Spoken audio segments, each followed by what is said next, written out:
एक बार एक कबूतर रेगिस्तान से गुजर रहा था। वहाँ उसने एक पक्षी को देखा जो उड़ नहीं सकता था। उसके आसपास खाने के लिए कोई पेड़ नहीं था, पीने के लिए पानी नहीं था। उसकी स्थिति बहुत ही दयनीय। पक्षी ने कबूतर से पूछा, आप कहाँ जा रहे हैं? उसने कहा, मैं देवदूत से मिलने जा रहा हूँ। पक्षी ने उनसे विनती की, आप उनसे पूछना कि मेरे दुख और कष्ट कब समाप्त होंगे। कबूतर ने वहाँ पहुँचकर देवदूत को पक्षी की दयनीय स्थिति के बारे में बताया और पूछा उसे कष्टों से मुक्ति कब मिलेगी। देवदूत कहने लगी, वह पक्षी अपने पिछले जन्म के कर्मों का फल भुगत रहा है। आने वाले 7 साल तक उस पक्षी के लिए कष्ट लिखा है। यह सुनकर कबूतर ने कहा, यह सुनकर वह पक्षी बहुत हताश हो जाएगा और उसके जीने की इच्छा ही समाप्त हो जाएगी।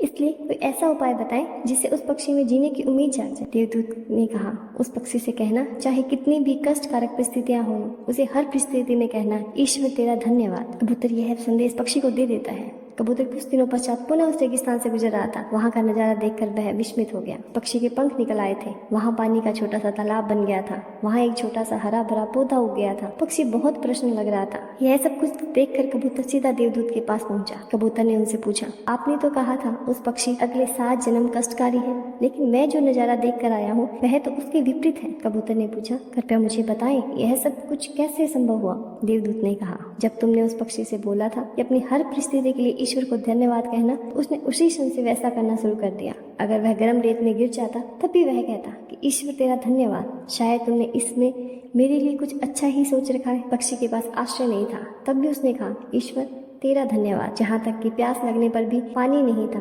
भूख लगने पर खाने को भोजन नहीं था, फिर भी उसने कहा, ईश्वर तेरा धन्यवाद। हे ईश्वर, इन सब परिस्थितियों के बावजूद मैं जिंदा हूँ, उसके लिए आपका धन्यवाद। ऐसा करने पर उसमें सकारात्मक ऊर्जा जागृत हो गई। उसमें जीने की चाह बरकरार रही। वह हर परिस्थिति का सामने करने को तैयार था। उसने अपनी हर परिस्थिति के लिए ईश्वर को धन्यवाद दिया, जिससे उसके 7 साल के कष्ट कुछ ही दिनों में समाप्त हो गए। इसलिए कहते हैं कि ईश्वर को किए गए शुक्राने में बहुत ताकत होती है, क्योंकि हम जो पूरा जीवन नहीं कर सकते वह ईश्वर क्षण भर में कर सकते हैं। आज की यह कहानी हमें यह सिखाती है, सदैव ईश्वर का आभार व्यक्त करें। जहाँ हमारी हर कोशिश खत्म हो जाती है, वहाँ उसकी रहमत शुरू हो जाती है। दोस्तों, आज की यह कहानी आपको कैसी लगी हमें कमेंट करके बताएं। साथ ही चैनल को सब्सक्राइब और अपने दोस्तों के साथ